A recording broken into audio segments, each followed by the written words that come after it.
Hello guys, good evening. Welcome to my evening blog on my channel shape life with Neha.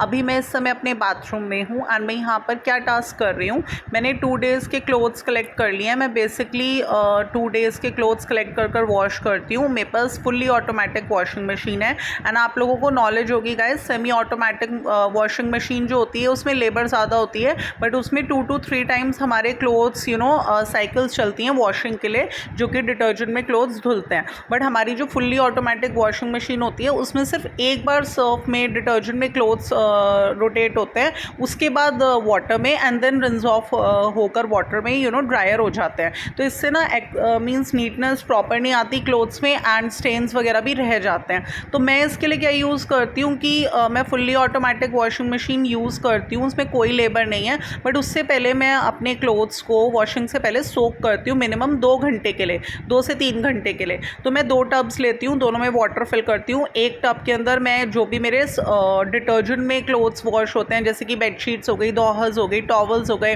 Undergarments हो गए, socks हो गए, ये सब मैं सोक कर रख देती हूँ 2-3 घंटे के लिए।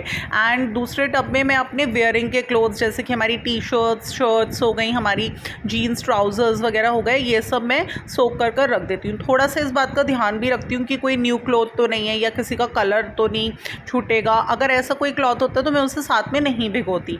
तो इस तरह से मैं पहले सोक कर रखती हूँ क्लोथ्स अराउंड 2 से 3 घंटे के लिए एंड उसके बाद में इनका सारा वाटर ड्रेन कर मैंने अपनी एक पहले भी स्टार्टिंग की वीडियो में दिखाया था कि जब हम ड्रेन करते हैं वाटर तो वो जो वाटर बिल्कुल ब्लैक हो जाता है, एकदम डर्टी हो जाता है। तो इसमें इस वाटर के साथ साथ सारी मड सारी डस्ट, डर्ट, सब स्मेल वगैरह सब निकल गई क्लोथ्स में से। अब आपको डायरेक्ट इनका वाटर ड्रेन कर इन क्लोथ्स को वॉशिंग मशीन में डालना है सर्फ या फिर लिक्विड डिटर्जेंट के साथ एंड उसके बाद आपके जो ये क्लोथ्स वॉश होकर आते हैं वो एक्स्ट्रा नीट वॉश होते हैं। तो गाइज़ ये मेरा एक्सपीरियंस है, मैं इस तरह से करती हूँ क्योंकि मेरे पास फुल्ली ऑटोमेटिक वॉशिंग मशीन है। तो इस प्रोसीजर से जब भी मैं अपने क्लोथ्स वॉश करती हूँ तो वो एक्स्ट्रा नीट धुलते हैं, बहुत अच्छे से वो वॉश होते हैं एंड मैं बहुत ज़्यादा सेटिस्फाइड रहती हूँ अपनी इस एक्टिविटी को परफॉर्म कर। सेकेंड है, मेरा इवनिंग का टाइम हो चुका है, मेरी फीमेल पेट का मिल्क का टाइम हो चुका है, तो उसको मैं थोड़ा सा मिल्क देती हूँ इस समय,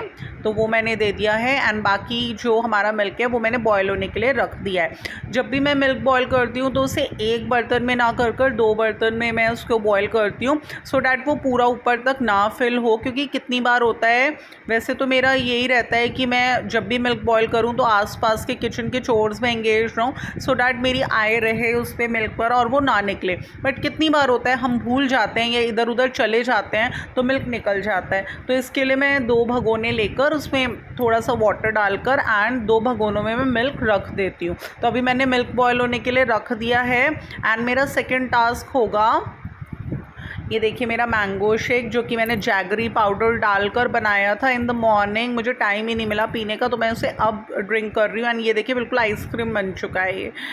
अभी मेरे को एक इम्पॉर्टेंट टास्क करना है जो मैं इवनिंग में करती हूँ, वो है मेरा डॉग सेवा। मैं basically dog food that is pedigree adult वाला जो होता है वो मैं रैप करती हूँ 2 पेपर्स में। मैंने बेसिकली बच्चों की जो ओल्ड रिटायर्ड बुक्स होती हैं, कॉपीज़ होती हैं, वो सब यहाँ रख लेती हूँ एंड उसमें से 2 पेपर्स में मैं पेडिग्री रैप करती हूँ एंड 1 ग्लास मिल्क लेकर मैं डॉग्स को फीड करने आई गो आउटसाइड माई होम, तो मैं उनको फीड कर आ जाती हूँ। तो ये मेरा 2 टाइम्स अ डे रहता है, in the morning and in the night, and थोड़ा सा मैं फीड करती हूँ Pedigree 3 times to my female pet dog. अब ये देखिए मैं चली गई थी तो थोड़ा सा मिल्क बाहर आ ही गया, ऑल्दो ये लो फ्लेम पर था। तो इस तरह से गाइस घर में कॉन्सेंट्रेशन की बहुत नीड होती है, हमारा हल्का सा भी ध्यान हटता है, चाहे वो किसी भी वजह से हो, हेल्थ की वजह से या बिजीनेस की वजह से, तो कुछ ना कुछ नुकसान हो ही जाता है। लेकिन ठीक है, हम लोग ट्राई करते रहेंगे, बहुत ज़्यादा कंसंट्रेशन पे करने की पूरी कोशिश करूँगी। अब आता है मेरा next job, that is filling up the water bottles. मैं आजकल यूज़ कर रही हूँ डिस्पोजेबल कोल्ड ड्रिंक की water bottles, because you know मेरी जो पेट है उसकी टीथिंग चल रही है तो वो चबा देती है सब, तो इसलिए मैंने ये वाली बॉटल्स यूज़ कर रही हूँ, सो डैट इन केस वो चबा भी दे, नुकसान भी कर दे, तो बहुत ज़्यादा हमें ना लगे कि उसने बहुत नुकसान कर दिया है। तो ये सारी बॉटल्स फिल कर मैं इन्हें रेफ्रिजरेटर में रेफ्रिजरेट होने के लिए रख दूँगी, सो डैट हमें प्रॉब्लम ना हो, क्योंकि यू नो गाइस समर्स में अगर ठंडा पानी ना मिले ना तो बड़ी परेशानी हो जाती है। अब मेरे ऑलमोस्ट जो छोटे छोटे टास्क थे वो सब फिनिश हो गए हैं। तो आप बताइए आपको मेरा ये इवनिंग का व्लॉग कैसा लगा। अगर आपको मेरा व्लॉग अच्छा लगा है गाइस तो प्लीज़ इसे शेयर कर दीजिएगा, इसे लाइक कर दीजिएगा and do subscribe my channel. आप लोगों की सभी लाइकिंग्स मेरे को बहुत ज़्यादा मेरे लिए मायने रखती हैं। They are very important to me and they act as a motivating tool for me.